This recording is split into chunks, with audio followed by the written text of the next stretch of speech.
Ketua Dekranasda Aceh Dia Ertidawati mengapresiasi seluruh peserta Rakerda Dekranasda Aceh tahun 2018 yang telah mencurahkan seluruh perhatian demi suksesnya kegiatan yang bertujuan untuk merumuskan program kerja Dekranasda di masa mendatang. Hal tersebut disampaikan oleh wanita yang juga menjabat sebagai Wakil Ketua TPPKK Aceh itu dalam sambutannya saat menutup secara resmi rapat kerja daerah Dewan Kerajinan Nasional Daerah Aceh dan juga pameran kerajinan dan juga makanan tradisional unggulan se-Aceh tahun 2018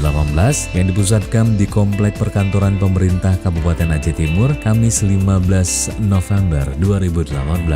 Dosen Fakultas Teknik Unsiyah itu berharap agar keberhasilan merumuskan beberapa kebijakan dan juga program pada Rakerda tahun ini menjadi motivasi kepada seluruh pengurus Dekranasda dalam meningkatkan sinergi dan juga kerjasama dalam upaya mendorong pengembangan kerajinan rakyat Aceh. Selaku pengurus tingkat provinsi dalam kesempatan tersebut, Diah Erti juga memberikan beberapa catatan dan pesan penting yang diharapkan dapat menjadi pedoman bagi seluruh pengurus Dekranasda se-Aceh untuk mendorong kemajuan hasil kerajinan masyarakat Aceh. Di antaranya adalah Diah Erti mengingatkan kepada para pengurus Dekranasda untuk terus melakukan pembinaan terhadap sentra-sentra kerajinan di kampung-kampung dengan rutin menggelar pelatihan dan juga peningkatan skill bagi para pengrajin. Selain itu, Diah Erti juga mengingatkan pentingnya mensosialisasikan dan juga memberikan pemahaman tentang pemanfaatan teknologi kepada perajin agar bisa menjangkau pasar dengan lebih mudah. Dalam kesempatan tersebut, Diah Erti juga membagikan hadiah kepada para pemenang